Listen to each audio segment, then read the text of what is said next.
Is it truly wise? um Good morning everyone. Good morning, good morning. Um what we are Higurashi. I feel so weird not using my model right now, but I wanted to be Bird for one Higurashi stream. Um I I I think I'm gonna use Bird in the Hatoful Boyfriend streams, but I wanted at least one Bird Higurashi, you know? Just for the balance, I suppose. But yeah, it feels weird not not having to like move for my model. Anyways, I hope everyone is doing good. I am. Because it's Higurashi. Uh I've got to remember what was happening. I hope that the audio is okay. I had to lower the desktop audio a lot for yesterday's stream because that game was really loud. Bubbles, what's up? Hi, hi, hi. There is no sound in the game currently, so I think I've raised the volume to about where it is when I stream Higurashi. So hopefully we're all right. Hopefully. Okay, where were we? I'll remember. Ooh, crocheting. Hope it's going well. I feel so weird not using my model. Should I use my model for this stream? Maybe I should. No, it's fine.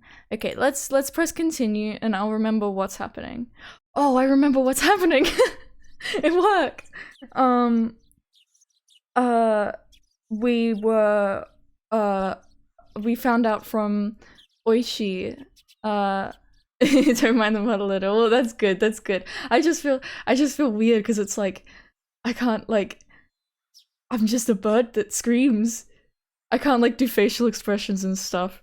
Anyways, yeah, last time we found out from Oishi that Shion's been missing since the night the mayor went missing, and then we're like, well, who have I been talking to on the phone? And then we get a phone call from quote unquote Shion. And then we're like kind of like asking questions that could it kind of implies that we know what's going on, and then she's like, she starts crying and it's like, oh fuck, and then she evilly laughs. I think that's where we left off.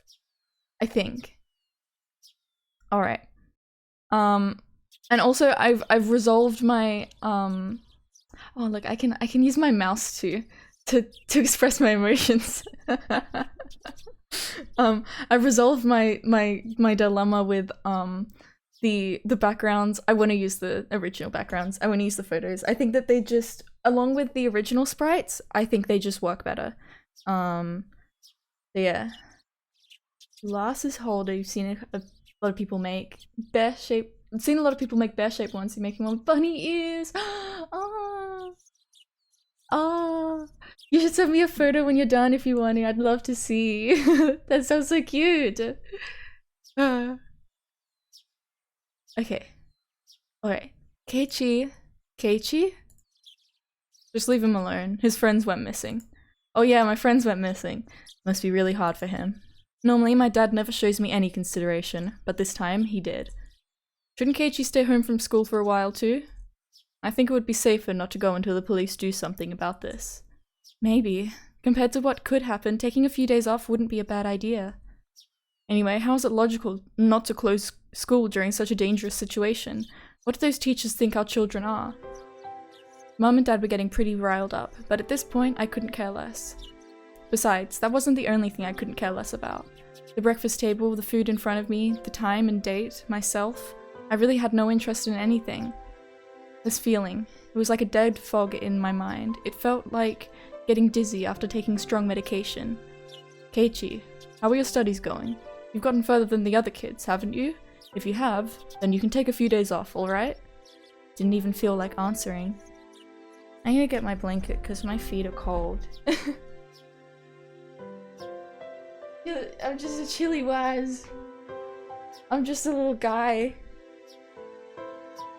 With awful circulation. These feathers can't keep me warm.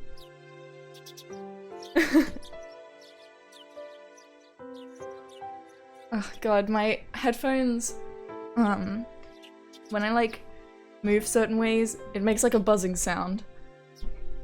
It's unsettling, but I think it's okay.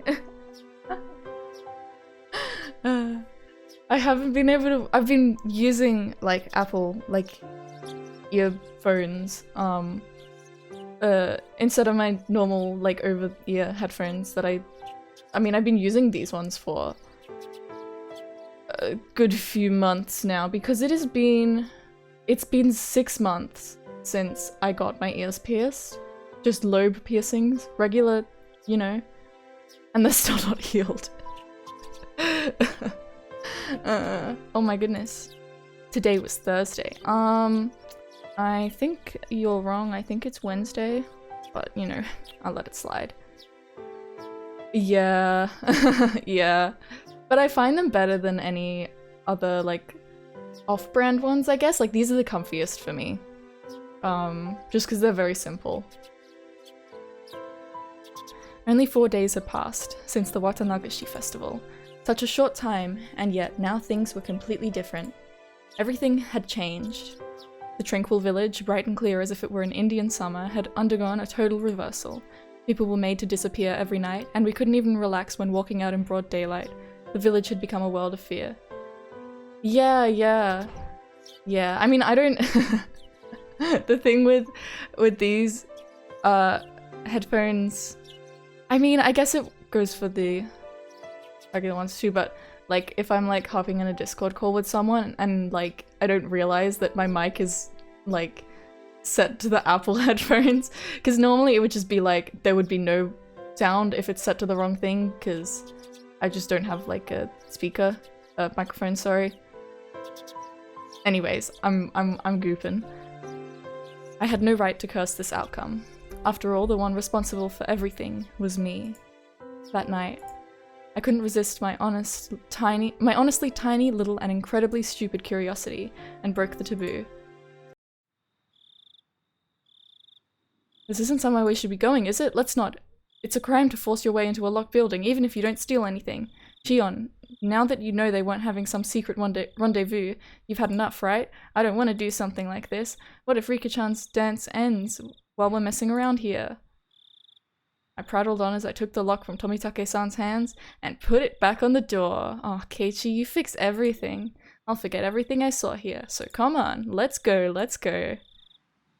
Takuno-san was fretting, but I pushed her away. Tomitake-san grinned painfully.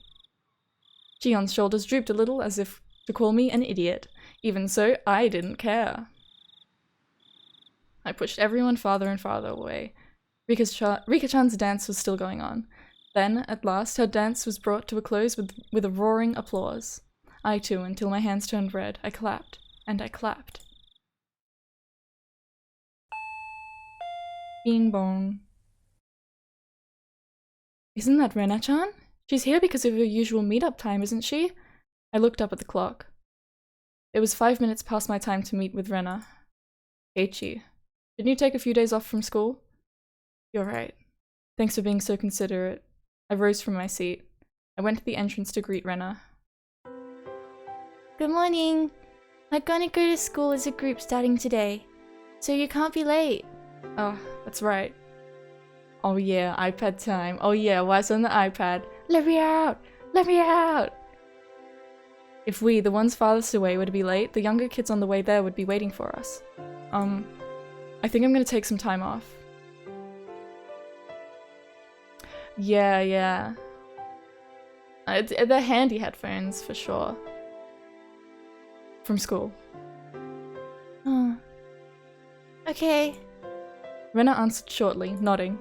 I think you should do whatever's best for you, Keiichi-kun. So, you don't need to feel that you're weak or anything. Oh, and... here. It's a notice they're sending around. Could you give it to your mom? I think it has a lot of important announcements in it. I took the notice. There were a lot more pages than normal. The one on top announced the disappearance of the mayor, Rika-chan, and Satoko, and that they wanted any information about them. It made my heart ache. The police are looking as best as they can too. They'll find them for sure. Just be patient. The hands. Yeah, you get desensitized to it. The mitten hands. Yeah, this is Higurashi. Welcome to Higurashi. There's other sprites. I'll show you quickly. They've got a couple, like, other styles, but, you know, for some reason I choose this. There's something about it. Once you get over the hands, it's like, yeah, mitten hands. Just be patient, okay? Rena said, smiling in an attempt to give me courage. Rather than that though, her smile looked like it was because she herself wanted to believe they were safe. I'll give you a quick rundown on what's going on, Bubbles. Basically, we're in this, small village in Japan. We moved here not long ago. We made some friends. We're in school. We're like a high schooler, but there's only one school.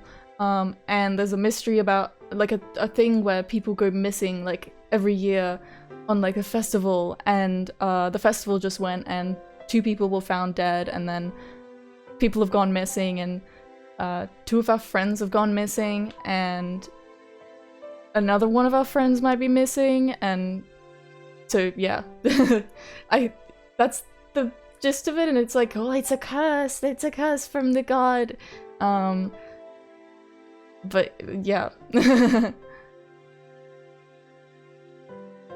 Rena, you're not going to question me? And this is Rena, and she has a disorder that normal people didn't. Nope. Rena, you know, don't you?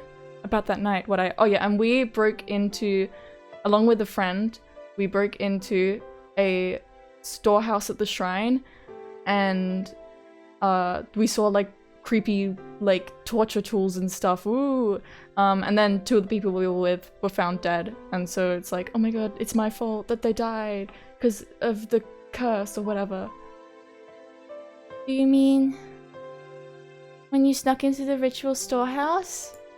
I was speechless for a moment, but then I bit my lip, made up my mind, and nodded a little. I need to put some lip balm on. On my, my bird beak. You know how it is.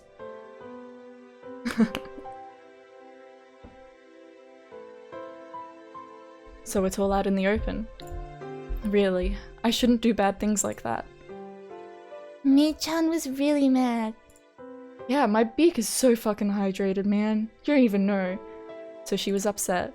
I suppose she would have been. Hands. I don't think she was angry about you sneaking in there though, as much as about you hiding it from her. You know, I should really make Waz, like, PNG tuber sprites in Higurashi style. That'd be fun. Maybe, Keiichi-kun. Maybe you should have told her yourself and apologized. I should have told her myself and apologized. That troubled me. Just 1 week ago, I did something that I myself should have apologized to Mion for. I'd hurt her badly. However, I hadn't realized that at all. Plus, with all the confusion that Shion's appearance had brought, I still hadn't been able to talk to Mion about it. Rena, you're right. I never realize anything until you tell me. Keiichi-kun, hypothetically, for the sake of argument, if you had admitted you'd done something wrong right away and apologized to Mi-chan, I wonder if Rika-chan and Satoko-chan wouldn't have had to disappear. Oh, don't do that to Keiichi. Oh no. Oh, I mean, she might not be wrong, but I couldn't answer right away. I couldn't admit to that. Wasn't Rena telling me right now, though, that I should have admitted to my crime sooner? If I had done that and apologized, would things not have gone in such a horrible direction? Rena's eyes were filled with kindness, but they weren't naive enough to forgive me for keeping silent, and they stared fixedly into my own. Yeah, you're right. If I had admitted my crime sooner, then Rika-chan and Satoko wouldn't have had to die or disappear. Oh. Smack! The palm of Rena's hand slapped me in the cheek. I stood there unmoving, my head still tilted in the direction I'd been hit. It didn't hurt at all. Is the volume okay? I think this is a bit of a quieter, like, BGM at the moment, but it's not too loud or too quiet. Didn't hurt at all. It's good? Okay, that's good. I don't think that anyone has scolded you, Keiichi-kun. I'll scold you in their place, okay? I pressed a hand to my cheek, now warm with embarrassment, and quietly stared down at Rena's feet. Going somewhere you're not allowed to go was a very bad thing to do. Do you understand that? Uh-huh. Answer me with a yes, Keiichi-kun. Yes. Also, what's even worse, you didn't admit to having done something bad. You should never do anything bad in the first place, but not admitting to it or apologizing for it is much, much worse. Yes. I was wrong. For a few moments, Rena stared at me silently and intently, as if gauging my remorse. Then finally, the tension in her face softened, and she smiled. Okay then, it's about time. I should be going. Alright. Lost Boy Key, what's up? It's good to see ya! I'm Bud! Be sure to give the notice to your mom, okay? Also, warn her not to go out to pass it on before it gets dark. Howdy, howdy. Wonder if my tea is cool enough. I got... It's like chamomile, honey, something else tea. Yummy. I bent down to pick up the notice, which I'd dropped when she slapped me. The pages had come out of the clasp and were now making a mess on the floor. I gathered them up one by one. My hands stopped at a single, more light-hearted page with peaceful sentences dancing on it. Still have plenty of homemade soy sauce in stock. Oh, feel free to come to the Sonozaki house if you want some.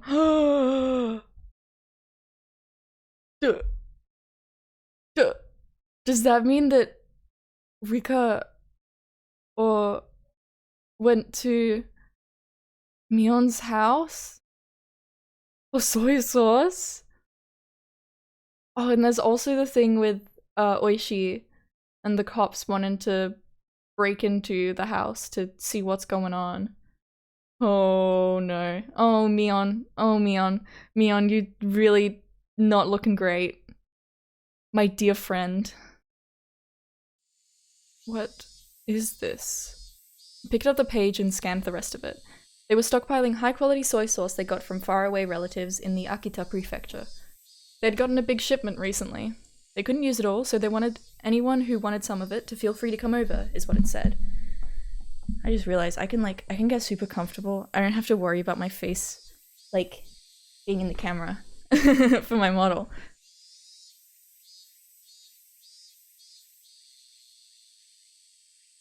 I'm comfiest Waz that ever did Waz. That's not true. I'm never comfortable. I'm always somewhat uncomfortable.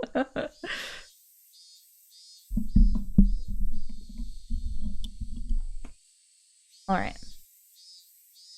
As a PS, it said it arrived in barrels, and to please bring a 2-liter bottle or other container for it. That's how it tied together. You need some soy sauce, then you would go to the Sonozaki house. Rena, did you know all along? Yeah, I knew. Rena had already been suspicious of Mion as soon as she noticed that the big bottle of soy sauce was missing.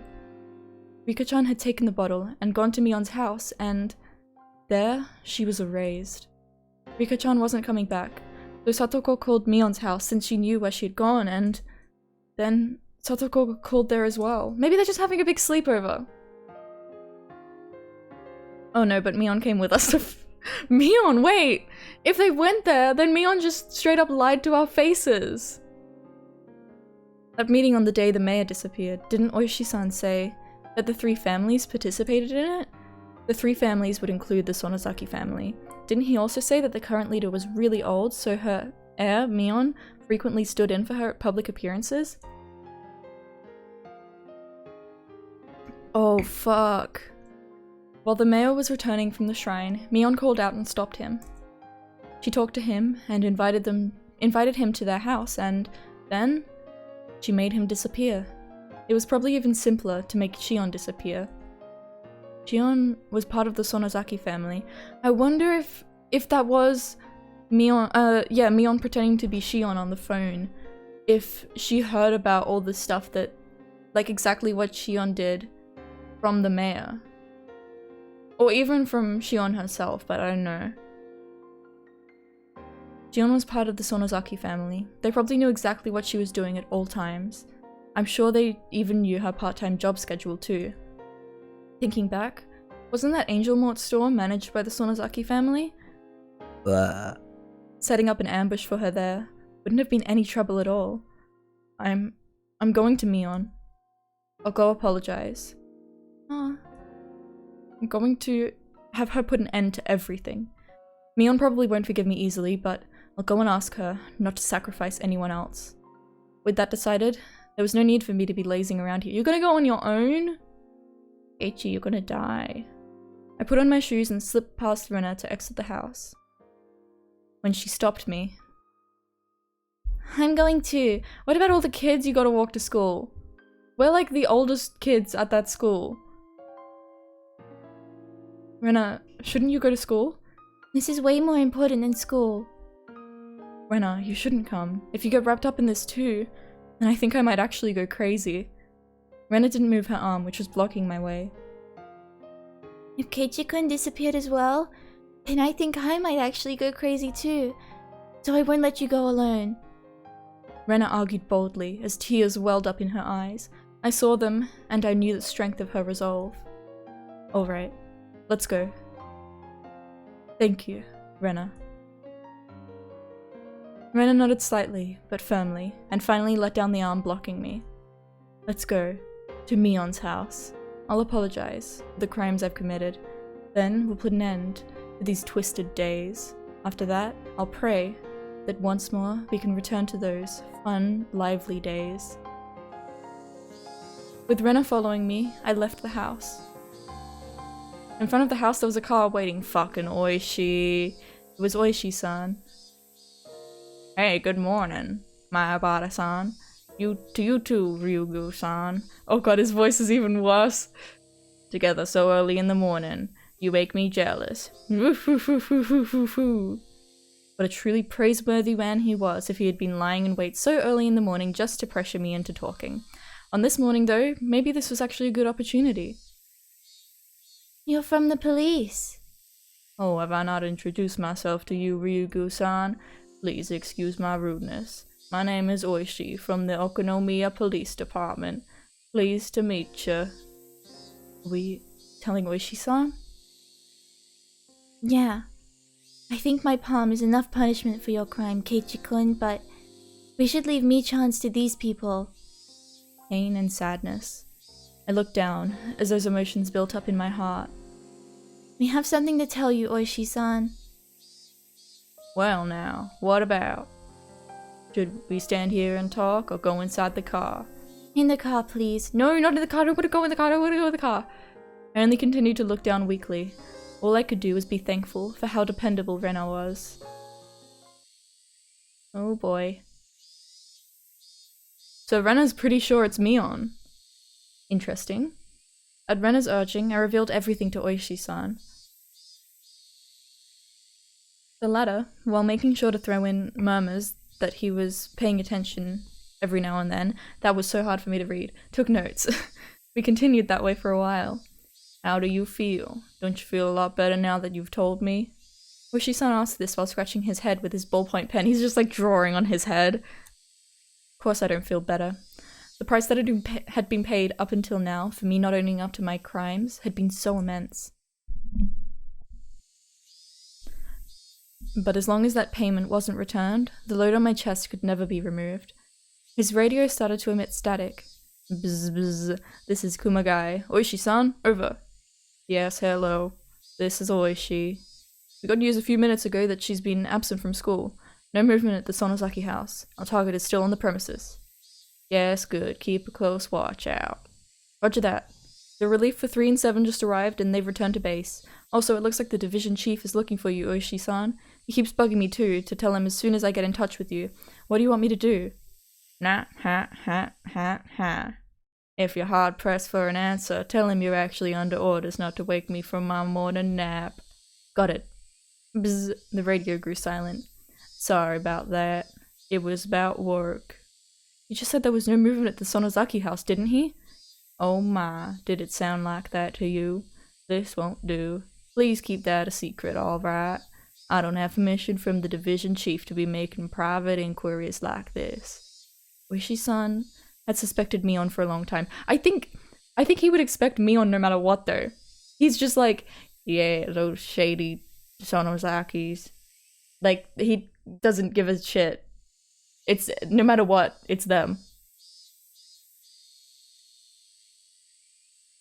Not for questioning witnesses or for searching houses. We don't have permission for anything, really.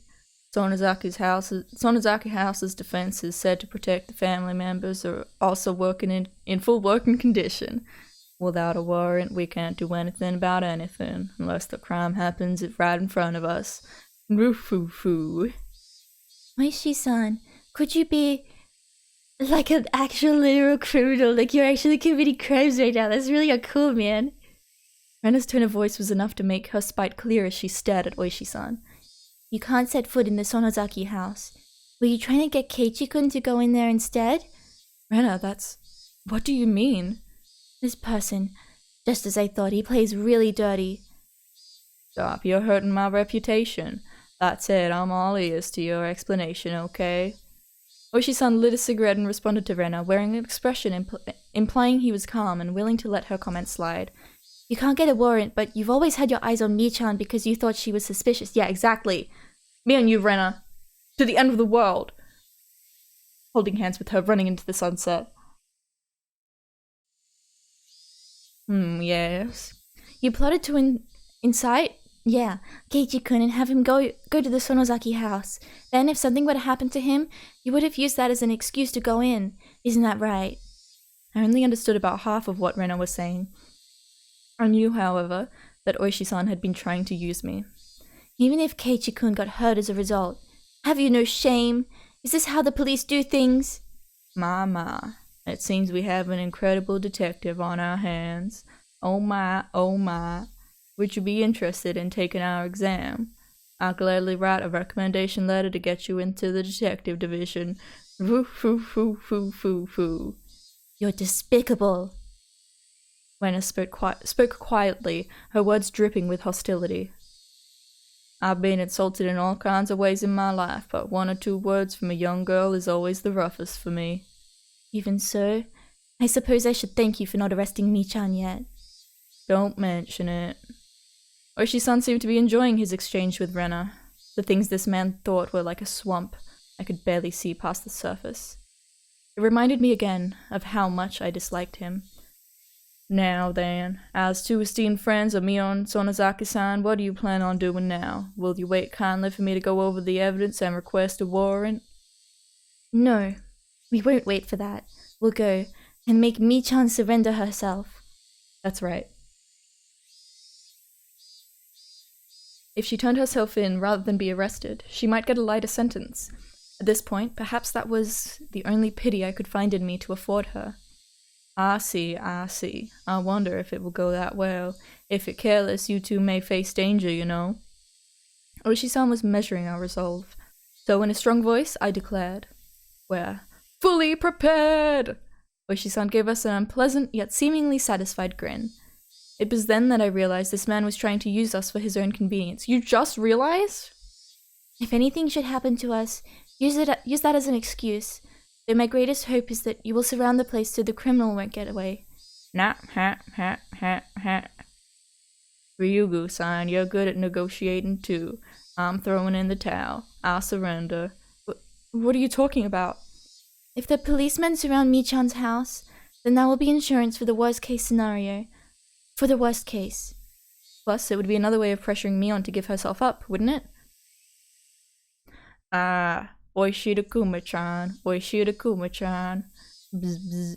This is Kumagai. Go ahead. Our two friends are going to play at the Sonozaki house. Make arrangements so that we can reinforce them if needed. Roger. Zzz.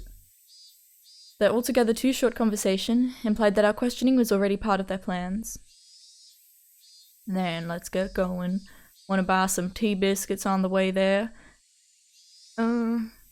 Yeah, I wouldn't mind it. Neither Rena nor I went along with Oishi-san's stupid joke. Oh, okay. Never mind, I was just joking too. I was just messing. It's fine.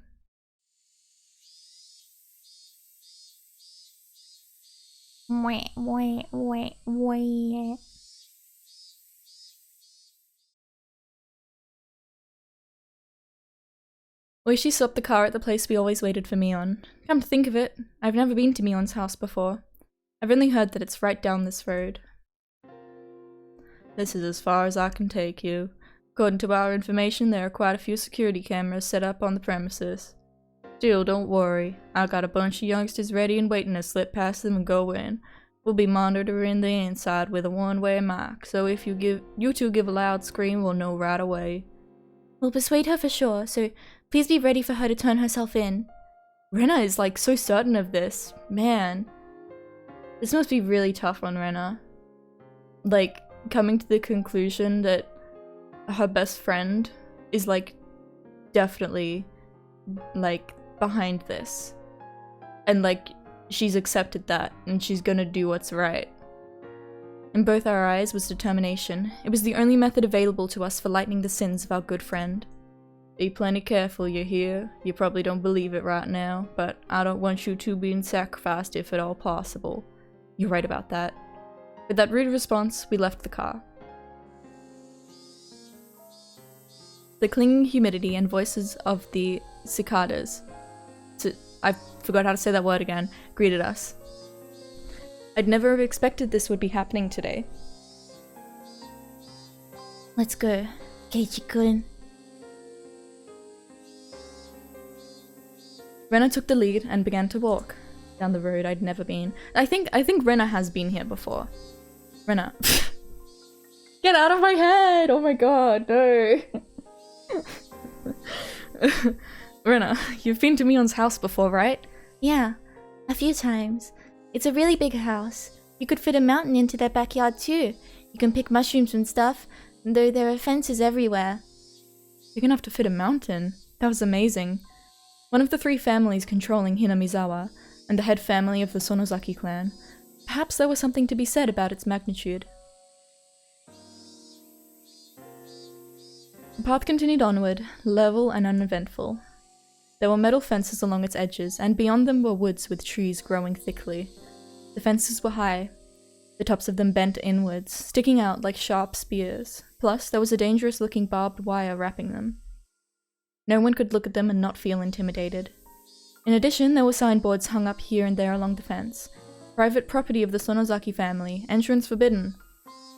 Beware of venomous snakes. Active security cameras. Intruders will be charged an entry fee of 1 million yen. This forest, or should I say mountain, is this all their yard? It's more like their domain. As you can see, it's private property, but nobody maintains it. The forest isn't really the kind that you can go hiking in. She could say that again. It really did feel like a neglected, savage woodland. It was dark and damp, and certainly not a forest that made you want to go for a nice walk. Maybe that's just what happens when a landowner has too much land. Like Oishi-san said, there were security cameras hung up all over the place. Though they had been weathered by wind and rain, casting doubt as to whether they were even functional. I wonder if Mion is watching us as we come to her. I don't think she is. The only people living in Mi-chan's house are generally her and her grandma after all. There's nobody to watch the cameras. What a useless security system. Well, Mi-chan's father seems like a pretty tough person to get along with. So whenever everyone in the family is getting together, the cameras are apparently working properly. That's right. Mion's father. He was a big shot yakuza, wasn't he? Rena smoothly danced around the answer as she explained. At last, a huge gate, as big as I'd imagined, appeared. Was she living by herself with her grandmother, in a house with such a grand gateway? I wonder if she's here. Beep. The old buzzer made a dull sound. Was it cut off in the middle and not getting to the house? We waited long enough without a response for me to start thinking like that. However, we finally heard footsteps walking through the gravel on the other side of the gate. I nervously balled my hands. My palms were now sweating into fists.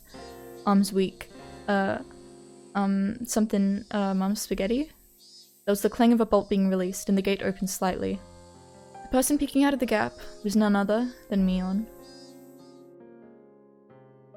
Well, this is unusual. Aren't you two going to school? Mion didn't seem all that surprised at visitors arriving in the morning, which wasn't a normal time. In fact, she almost seemed relaxed, as if she knew we were coming beforehand. We stayed home today. Ikei-chan is one thing, but you too, Rena? You two are such troublemakers. Mion smiled lightly, in the way that the Mion we always knew did. We knew always did. Well, let's not just stand here. Come on in. She gestured for us to follow her. I hesitated for a moment, looking at Rena. Let's go. Rena smiled cheerfully, as if she were just passing through the gate of a good friend's house, and then did just that. I rally myself, and then go through the gate too. On the other side, it hadn't been maintained very well, but it was clear that the lot was magnificently wide. It wasn't quite what you'd think of when you hear mansion, but it was very clearly a vast place. Was this the first time you've been here, Kei-chan? Yeah. This house is enormous. Steep thatched roofs aren't in fashion anymore. This place could be a tourist attraction. I want to rebuild it using totally average and boring reinforced concrete soon. Mion... Really? Is that meant to say dryly? Dryly smiled as she said that, then closed the gate and relocked the heavy bolt. Don't worry about it. Things have been dangerous lately. Gotta do at least this much during the daytime. Yeah, you're right. Maybe it was my imagination, but I thought I saw the hint of a shadow in her smile. Well then, good sir and madam, I shall show you inside. Please come this way. Mion bowed to us like a worker at a high-class hotel, then pivoted on her heel and began to walk. Rena gripped my stiffening arm lightly.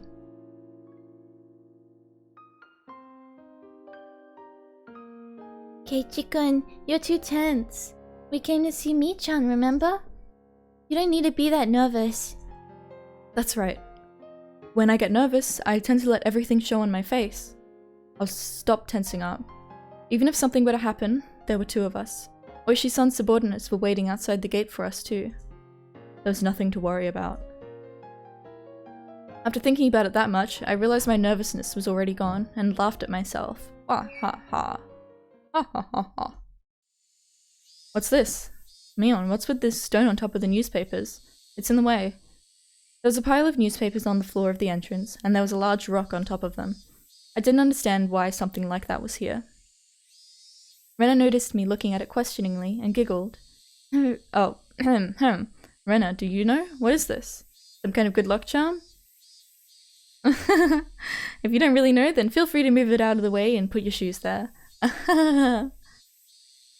Keiichi-kun, there's a nest of swallows right above that stone. Huh? Oh, you're right. This house is for people, but swallows still come in without permission and make nests. Must be like a tradition for them. Whenever spring comes, they always make a nest here. It's kind of annoying though. In other words, it's a sign not to take off your shoes here because swallow poop could end up in them. Oh no, don't swallow poop. I couldn't help but laugh at the silly contrivance. Yeah. My laughter naturally spread to the other two. A really long time ago, the Sonozaki family apparently cultivated silkworms. Our ancestors would get all worked up over exterminating the swallows. When you think of it that way, maybe this is our just desserts. Anyway, come on in. The inside of the house wasn't very bright at all. It was dimly lit, in fact, but mysteriously, I could still feel an elegance to the place. Mion seemed to want a more modern building, but traditional houses like this aren't bad either. You're kidding, right? There's a terrible draft and the winters are freezing. Don't go making my house into property of cultural significance and getting in the way of renovations, got it? What I want most is a house like yours, Kei-chan. I'm pretty jealous of it. It seems like it'd be warm in the winter. Oh, but snowfall seems like it would be a problem. Snowfall's a problem? Does Hinamizawa get that much snow? Our latitude is south of Kanto, isn't it? Isn't this region warm? You don't know, Keiichi-kun? Hinamizawa is in an area that gets heavy snowfalls. When we get a lot, everyone gets buried. Sometimes you can't even get out of your house. Sometimes your car gets totally buried too, and you can't find where it is. I wasn't aware of that. Hinamizawa, was that bad a place in the winter? Come to think of it, my dad, he said something like, this place got plenty of snow so we could have fun building igloos. Still, your front door getting buried? Not being able to find your car? That's way too much snow. You remember from geography class, right? The western side of Japan gets cold winds from Asia. We're different from those softies protected by the mountains, nice and warm by the Pacific Ocean. I'm totally okay with being a softie and nice and warm. I hate the cold. Wahahaha. We'll have to have a training camp to get Kate-chan used to the cold this winter then. No way, no way, there's no way that's happening. I hate the cold and I hate training camps too, and I hate them even more put together. Mion laughed more uproariously than she ever had, and then told us she'd bring out some tea and left her seat for the moment. Drinking water. Still, there's a lot of fun things to do in the winter. I bet our club will be a blast then. Our club continuing activities through the winter sounds totally horrible. Like swimming in the cold or marching in the snow? When did we turn into Mount Redhorn? Yeah, there are definitely a lot of tough punishment games for the winter season. One time she made us have a real carnival in the schoolyard while snow was falling. I see the terror of our club cared not for the season. The victor would be decided by who could best adapt to the winter-only events. We do snowball fights, and shaved ice eating contests, and treasure hunts in the snow. Wait, why is everything outside? Why can't we play tabletop games in a nice warm room while it's snowing? Well, Keiichi-kun, if you're saying things like that, then you're gonna lose a lot this winter. We'll have lots of punishment games, and Rena won't lose. Hallelujah. Yeah, we're definitely gonna be alive and well, all of us, in the winter. Yup. Don't give me that how. Oh my fucking Jesus Christ, that was loud. Oh my god.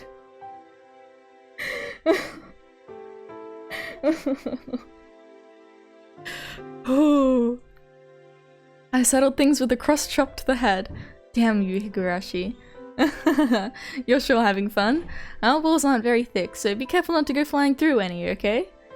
The paper sliding door opened and Mion returned with a pot and a complete tea set. Do you want some sesame senbei to go with that?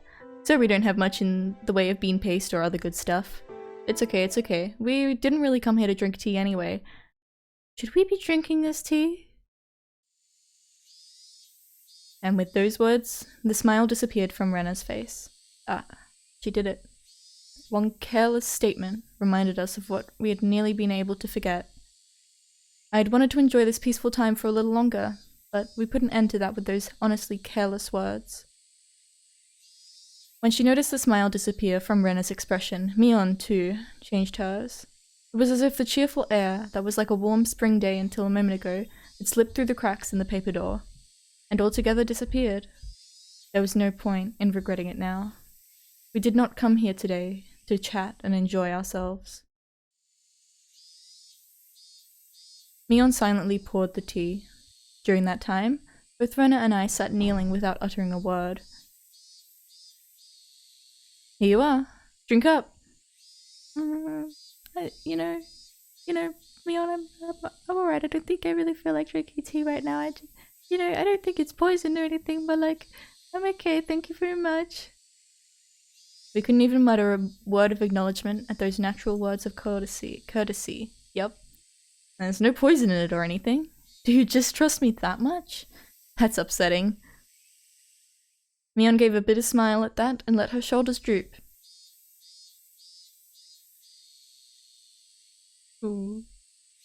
Ooh. We all remained silent. We remained silent, hoping that someone else would speak up first. That was, however, the one thing we didn't want to do. and so we sat for a long time. At last, Mion smiled scornfully and opened her mouth to speak. Hey now, Kei-chan, Rena, you're the guests. Didn't you come here for something? If you don't speak up first, this old man won't know what to do. Rena and I exchanged glances, and we both resigned ourselves. Rena opened her mouth to speak first, so I stopped her. Keiichi-kun. It's okay. I needed to come here. Let me talk first. Okay, I understand. What would Kei-chan have to tell me?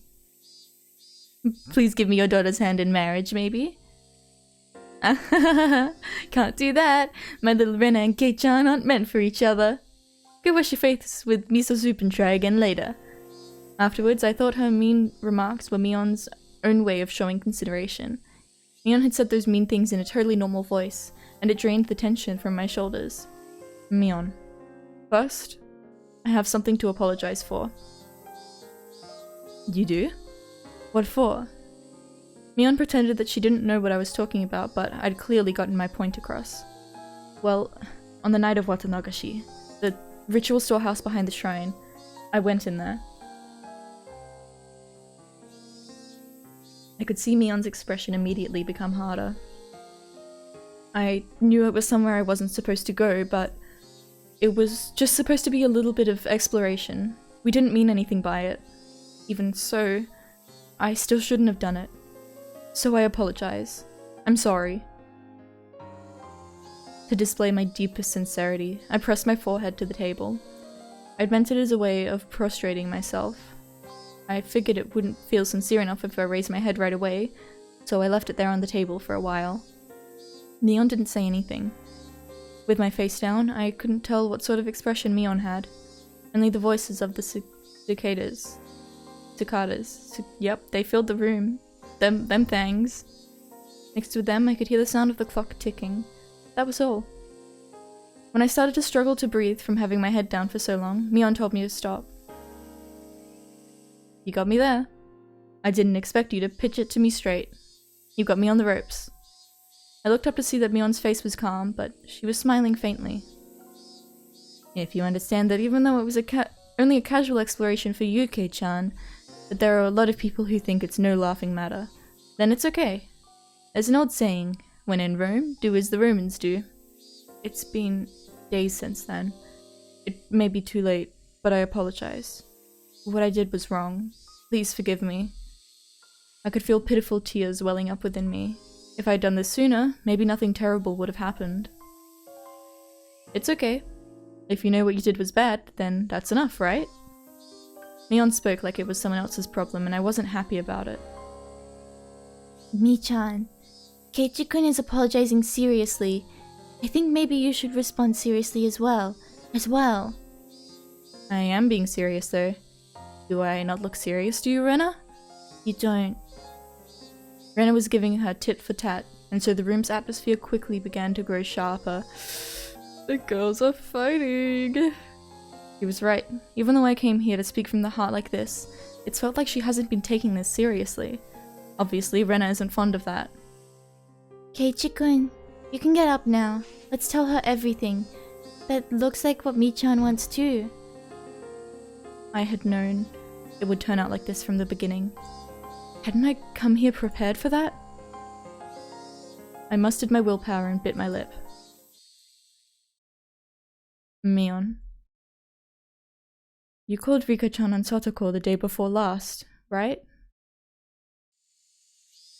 I don't remember doing so. If you have a reason to think so, could you let me hear it?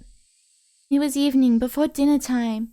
Rika-chan should have come here, bringing a big bottle of soy sauce, to have you share some with her. Mion was trying to keep from showing any reaction, but I didn't miss her eyelid twitching just a little bit. Why do you think that? It's not hard to understand. Mi-chan, you saw it too, didn't you? Rika-chan's room. Mion put a finger to her forehead and acted like she was thinking. There was chilled tofu, but no soy sauce. Plus, the big bottle of soy sauce that should have been under the sink was nowhere to be found. What? Is that why she would have come here? Mion, drop the act. You wrote it yourself on the notice, didn't you? That you'd share your soy sauce? Mion scratched her head. I heard her ever so faintly click her tongue. It was as though we found out she'd purposely given too little change to a servant. That's all I could feel from her. And Mi-chan, Rika-chan, you hid her. Rena hesitated for a moment. I could tell that she didn't want to use the word erased, and that she was struggling to find another word. That was really supposed to be the end, wasn't it? For you anyway. What are you talking about? You didn't foresee that Rika-chan would tell Satoko-chan that she was going to her house, did you, Mi-chan? Then, Satoko-chan called. Might Rika be imposing on you? Yeah. Probably just like that. You sound just like her. Mi-chan, you were in a bit of a bind then, because someone knew that Rika-chan had come here. So you decided to lure Satoko-chan here too. Lure her out? Like how, I wonder? Mion prodded Rena on, as if trying to get the good part of an interesting story. I, however, knew. I'd been watching Mion change the whole time. She was restlessly twirling her fingers. She'd clearly lost her calm. Of course, it was a really slight thing, and only I, who had been watching her this whole time, would have known. Mion was panicking. What Rena was saying must have been a bullseye. It probably went like this. Satoko, I actually made too much dinner today, so why not come over and eat? Rika-chan came earlier and already ate some. Something like that. Scratch. Mion's nails dug into her knee. There's no recordings of the phone conversations or anything, so how do you know that much? I know it because the dinner that Satoko-chan made for the two of them was plastic wrapped in the refrigerator and hadn't been touched. For a few moments, Mion's face was frozen in utter amazement. Mion, what the fuck? Mion, did you do it? Seriously? What? Why? She looked like she couldn't believe that this person in front of her was Rena. With just that to go on, how did you even guess what we said over the phone? It's a long explanation, so I'll get to the point. The contents of that refrigerator provided a vivid account of what you said over the phone when you lured her out. Mion's jaw remained on the floor. That was the only way I could describe her face. That's... I had no idea such an incredible detective was right next to me the whole time. Can't believe you'd figure out everything down to the phone conversation just from what was inside the fridge. You've got me there. You've got me. Huh? As if a dam had burst, Mion convulsed into laughter. Her laughter, though, definitely didn't make us want to laugh as well.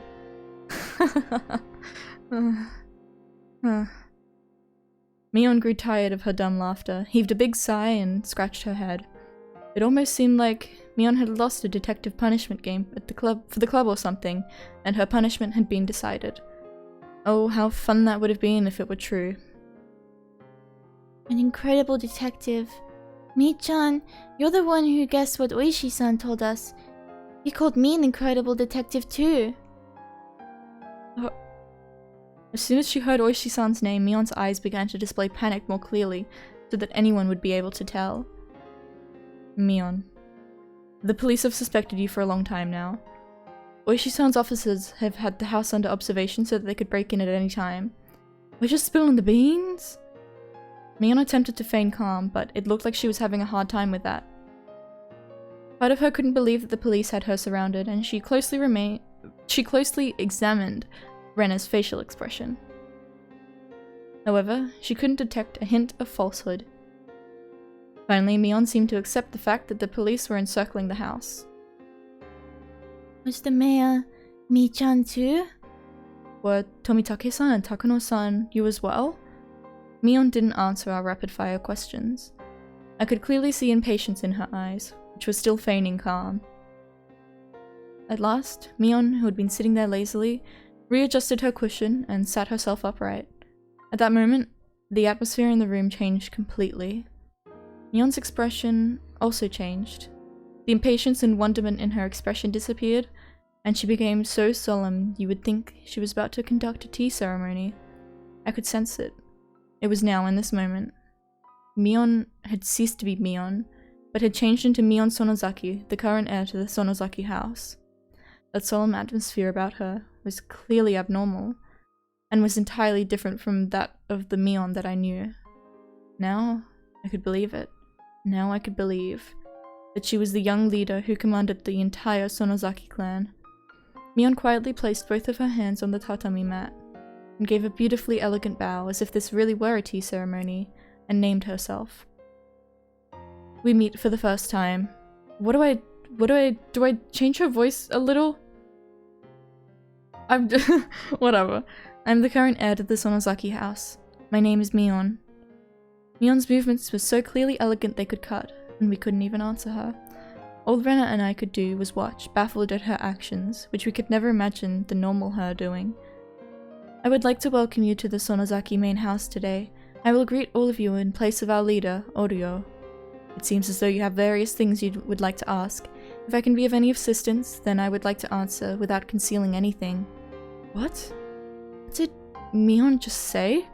Mion said she would answer anything we asked. There was a strong light of resolve in her eyes. It's really alright if we ask anything then? I shall tell you everything I know. That is why you have come here after all. Rena and I exchanged glances. There was a mountain of things we wanted to ask Mion. However, we hesitated for a moment on what we should ask first. The first question Rena gave was extremely abstract, but it was the question everyone wanted to know right now. Why would you do this? That was what I wanted to ask as well. Why would you do this? It didn't only go for Rika-chan and Satoko, it went for the mayor, Takano-san, and Tomitake-san as well. No, even further back for all the incidents that had been occurring every year. For a little while, Mion couldn't respond. Right when we realized that the question was too vague and tried to put it into more concrete terms, she finally opened her mouth to speak. To answer that question will take some time. If that is acceptable, however, then I would by all means like you to hear it. She spoke clearly. She spoke with a clarity that a grandmother might use when telling a story from a long time ago. Do you know that Hinamizawa used to be called Onigafuchi Village? Rena nodded lightly, then shot me a glance asking if I did. I returned her nod. Hinamizawa was once called Onigafuchi Village, yes. I heard all about it that night from Takano-san in the ritual storehouse. They firmly believed that demon blood ran through their veins and cut off all contact with the outside world. They were worshipped by those in the villages at the foot of the mountains, and treated like transcendents, those capable of magic. That's right. Our ancestors in Onigafuchi village were proud transcendents descended from the demons. Those in the villages at the foot of the mountains worshipped and honored them. Nevertheless, that all decayed with the end of the Tokugawa era. The black ships arrived, the era of the samurai ended, and the era of national isolation ended, and the tradition of worshipping Onigafuchi village quickly disappeared. Those things that linger from the past were all to be detested. That was the kind of era it became. The Meiji era began, and the name of Onigafuchi village, with its long history, was forcibly changed to Hinamizawa village. I have heard the Meiji government strongly wish to erase the old customs. The abolition of feudal domains and the establishment of prefectures. An era had begun, seeing Japan sprinting up the stairs that were beyond their means to try and reach the same level of the rest of the world. Okay, yeah, that makes sense. All things in the Western style were to be extolled, while all old traditional things were to be scorned. That was the sort of era it was. Our ancestors in Onigafuchi village were proud transcendents descended from the demons. Guys, I think that the people in Onigafuchi village were transcendents descended from the demons. Did you know that Hinamizawa used to be called Onigafuchi village? Onigafuchi village disappeared in a flash. At last Japan, provoked by the great European powers colonizing countries in Asia one by one, began a policy to increase its wealth and military power so that it could stand as a global power in its own right. Conscription began, and they won war after war. The First Sino-Japanese War and the Russo-Japanese War, and until the Pacific War broke out, they recklessly climbed the staircase towards modernization. At the time, Onigafuchi village had already lost its impenetrability. The villagers once worshipped as transcendents were now on the receiving end of inhuman treatment. The sacred Onigafuchi village had been groundlessly labelled an isolated village of those afflicted with incurable diseases, a mere shadow of its former self, and stood on the precipice of an era of hardship. Oh, hydration, I certainly shall. I'm gonna have to take a break in a moment to get some more water, because I've been drinking that water. That's all good.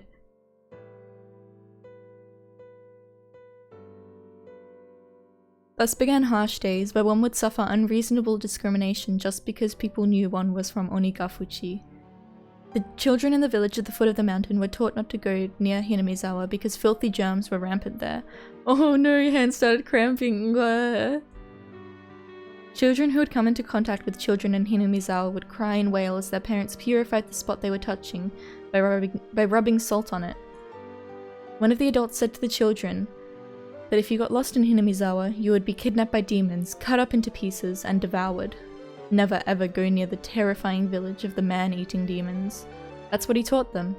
Another said that during a famine long ago, the people of Hinamizawa gathered all the corpses they discarded into the dry riverbeds, then cooked and ate them in order to survive. Groundless stories, but said in such seriousness. Baseless slander added to baseless slander, making Onigafuchi village's historically accurate, thrilling history all the more believable. Perhaps the chain of undue discrimination was a manifestation of the people's anxiety towards the uncertain times. Of course, the story didn't end only with the perspective of children.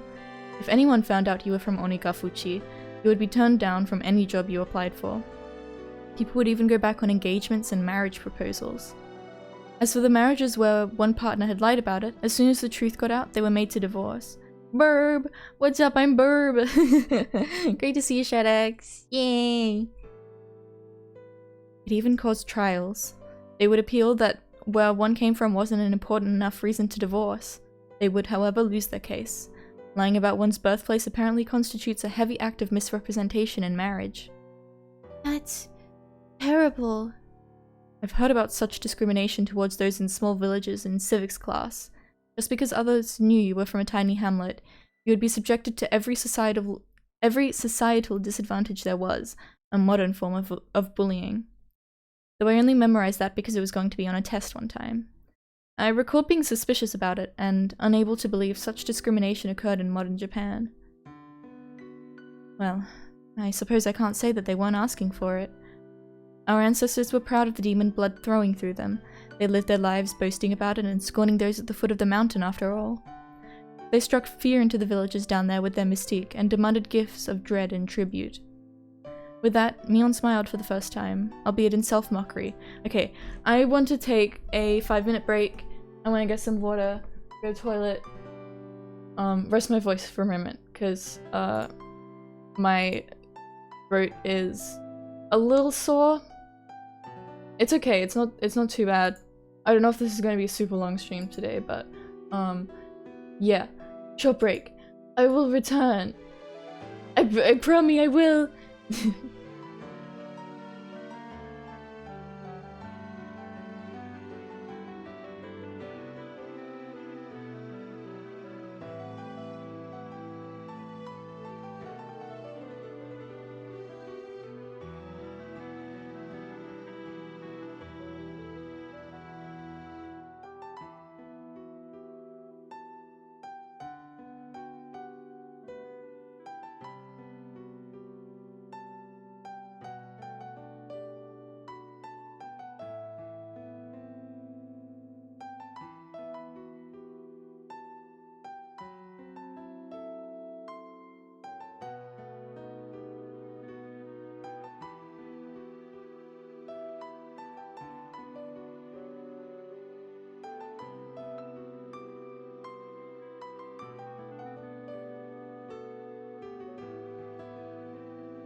What's up? I could see like my little bird reacting to like the sound of the door opening. Just like a real bird. I'm bird, real. Real, I'm bird. My room smells like honey from the tea I had. Alright. Okie dokie. Yeah, that's good. Got myself some more water.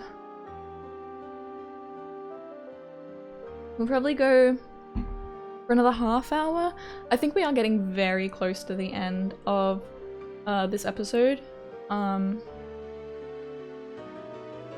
I'm thinking about, I wonder how many streams I need to split it into.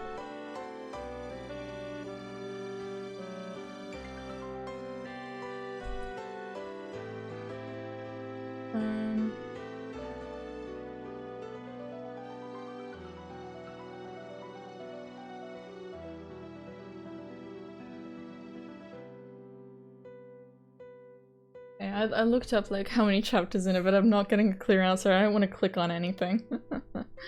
Alright. Let's continue.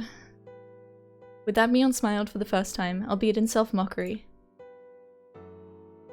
During the Pacific War, despite the slogans that all the country was acting as one, those from Hinamizawa continued to suffer all manner of discrimination. There were too many ways to count. They would send their husbands and sons to war, and the women on the home front would suffer greatly too. My grandmother remembers it well. She remembers it being a difficult time. Even that bitterly long war, however, finally ended in 1945. Hinamizawa had lost many male hands, but at last, their fathers and husbands and sons had returned to them. Of course, there were also many who didn't come back. Nevertheless, for those in Hinamizawa, who were at their limits, barely able to maintain the village without the men, their return was a very happy thing. MacArthur's GHQ set to work on drastically improving mindsets and strove for the abolition of unfair discrimination. They could feel day breaking on the dismal night that was the previous era. Hinamizawa was on the verge of turning into a ghost town. Those in the village started to say that they should rebuild it once again and got to work, trying to make the village even a little more plentiful.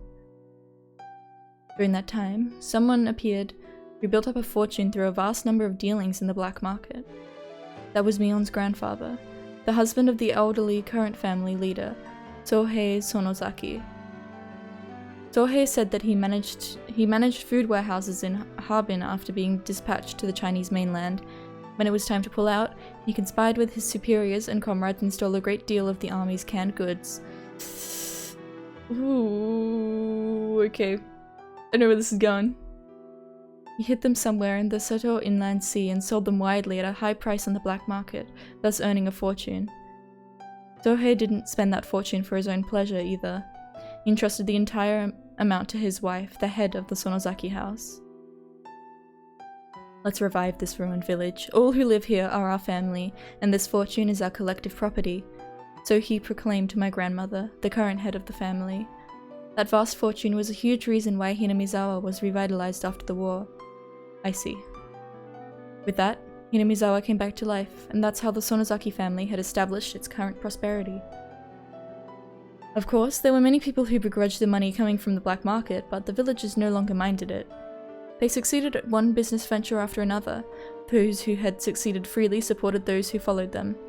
The giant family of Hinamizawa, tied together with strong bonds, kept on expanding its influence. The Sonozaki family, the center of everything, would be extolled for a long time as the minds behind Hinamizawa's revitalization. The person at the middle of all of it was your Nana, Mi-chan? That's amazing. What a great success. Mion looked like she was honestly happy Rena had praised her. However, around 1955, the wind started blowing in the other direction again, because of the canned flesh incident. I wonder what that incident could be about. Canned flesh. It sounded so hideous that just hearing it made me nauseous.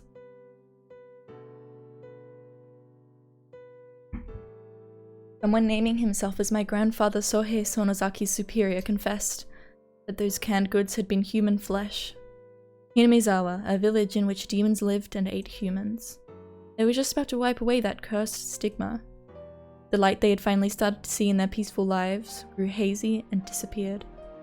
The shocking truth, as revealed by his former superior, the stolen provisions from the old Japanese army that had been a huge cornerstone for Hinamizawa's revival, had been canned human flesh. Why were there cans like that? Wasn't Sohei just the manager of food warehouses? His superior revealed that Sohei Sonozaki did not have the job of managing the food. Ooh. In reality, Sohei's job during the war had been to exterminate pestilent mice and to transport the corpses of those with infectious diseases. It had been unfair treatment, and all because of the lowliness of his origins. As a result, though, he had returned safely without having been sent to the front lines or being detained. Perhaps that was the only fortunate thing to happen to him. Finally, Sohei was enlisted as an assistant at a military medical institution. There, however, he found something even worse than the low, scorned, depressing customs of Onigafuchi village and the research they were carrying out. That'd have been, well, you know, the bacteriological corps in the old Japanese army or whatever. Kichikun, you've heard of that? What could it be? I'm pretty sure it was Unit 731. It was a nightmare unit that devoted itself to researching terrifying bacteriological weapons to break the deadlock in the war. They used many innocent people as fodder for horrible human experiments. Oh. Thinking with my brain, I wonder if, like, that could be how, like, why Tomitake ripped out his throat. If it was some, like, disease that they managed to create and they're using it now to get people to claw out their own throats.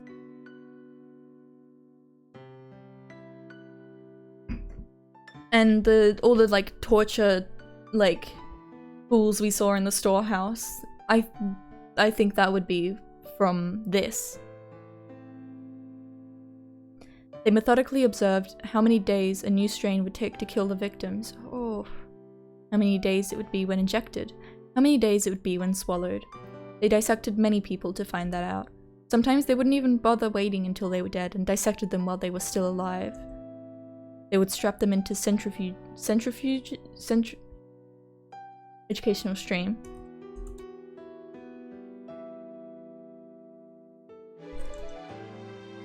Alright, this might be loud. Centrifuges. Centrifuges.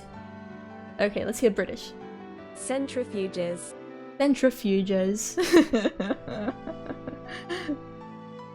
They would strap them into centrifuges while still alive and crush them in decompression chambers while still alive. Still alive. Still alive. Sorry, not appropriate. When a live human decompresses, all the holes in their body get pushed outwards, and their intestines get pushed out of their anus like a snake winding out of it.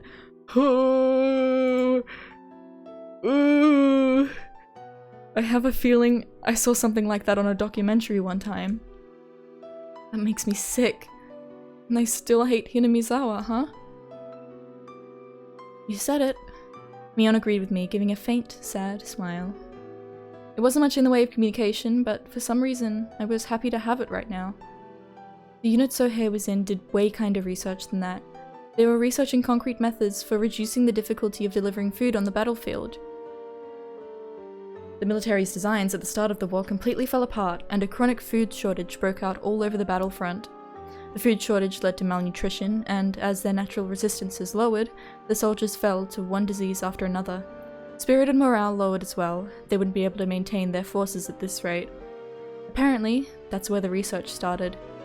At first, it was to find methods of delivering food to battlefields. It was very broad and included things from violent methods like stealing it from citizens to survival methods like how to cook unfamiliar insects and plant life. As they were working out the details, they kept straying off course and going out of control, until finally they knocked down a door called Taboo. What do you think the easiest source of protein on a battlefield is? Rena and I knew the answer without being told, so we didn't answer. That's right. They were researching ways to handle using humans as food, fighting onwards, sometimes eating the flesh of enemies and sometimes that of allies, but the ultimate service paid to their country. They were deathly serious about this doctrine. It really is a riot. My grandfather was despised as someone who ate human flesh, and yet they had gone above and beyond that. Apparently, he always thought about it too.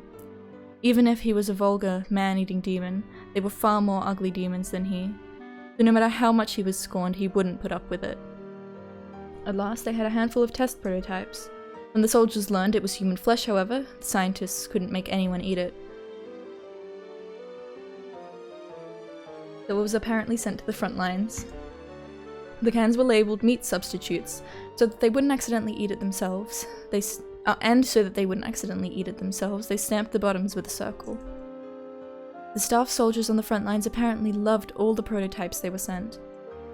Among them, those who cooked it in soy sauce, like it was sukiyaki, loved it the most. Come on, Mii-chan, stop! I'm getting sick to my stomach! Rena was really pale-faced and she looked like she was having difficulty continuing to sit on her knees. Mion looked like she had more to say, but she sighed lightly and stopped there. Then, those canned goods your grandpa brought back. I don't know if it's true. Sohei denied it was human flesh up until the day he died. However, those who begrudged Hinamizawa's sudden revival called him a savage for making a fortune from selling human flesh, and the villagers began to be scorned again. They returned to a time where children would be jeered at and have rocks thrown at them. The stifling silence came back. What a seriously hopeless and sad story it was. They discriminated, were discriminated against, discriminated, and were discriminated against. Why must they attach worth and rank to it? Why can't they live without looking down on people? Why can't everyone enjoy life together? I didn't know. My grandmother, the family head, once told the children of the village this. If they throw a stone at one of you, then two of you must throw stones back. The children asked her, what if they threw stones at two of us? Of course, the answer was simple. If they throw stones at two of you, throw them back with 4. If they chase 8 of you with sticks, drive them off with 16. If they slander 30 of you, yell back with 60. Finally, the children asked, what if we're attacked by 1,000 people? Even that answer was simple. If 1,000 people attack you, then everyone in Hinamizawa will stand up against them. It was a manifesto to spur people into action. My grandmother rose up not only as the leader of the Sonozaki house, but as the mother of Hinamizawa. It was halfway through 1955. It was a time when riots over the treaty with the US were rampant, a time of battle and action. The people of Hinamizawa joined together and fought, treating unfair discrimination towards one as a crime against them all. It didn't matter whether that one was a child or an adult. If they heard that a child had been told off, then everyone would crowd the house of the perpetrator, acting as a whole. If they heard an adult had been treated unfairly, men and women, young and old, would all band together and stand up against it. If you meddled with people from Hinamizawa, you would be in trouble. They probably figured that if they could make others think that, they'd win. Kate-chan, do you remember how many people came to help you when you got involved with those delinquents in town? I recalled how much of an impression it had left on me, that the people of Hinamizawa boldly came to my rescue, yet the people of Okinomiya averted their eyes so they wouldn't get involved. My grandmother fought, and my parents carried on the fight. At last, peace returned to Hinamizawa. Of course, that peace had been placed on a razor's edge. When you consider the previous 100 years of history, the tranquility now can only be called a chance interval, standing on uneven scales. Why? Could I really have an opinion on such a long and difficult history when I hadn't even moved here more than a year ago? Yet, I said it anyway. Why can't everyone just live in peace? What happened to those old stories of Oyashiro-sama that I heard from Takano-san? Man and demon joined hands and lived together in harmony. Didn't Oyashiro-sama remain in this world to watch over that? It's a fairy tale. I mean, That even if those people and the demons were real, the Oyashiro-sama who mediated between them wasn't. Wait, Oyashiro-sama's curse happens? A cool gust of wind blows in from outside, fluttering Mion's long, beautifully clean hair. Mion kept her refreshing smile, without answering, and didn't even change her expression, but even that became a silent answer. So that Hinamizawa village might once more be like Onikafuchi village, that we may again be a sacred existence worthy of worship. That was the earnest wish of our ancestors in Onikafuchi, and the mission of those who inherit the demon in the Sonozaki main family. Those who inherit the demon? Okay, I think I need to stop here because my throat is starting to get sore, and I really shouldn't be pushing it, because I'm just going to injure myself. But man, this is getting interesting. This feels like a lot of information that's being revealed super early in the game. Like, you know? That's interesting.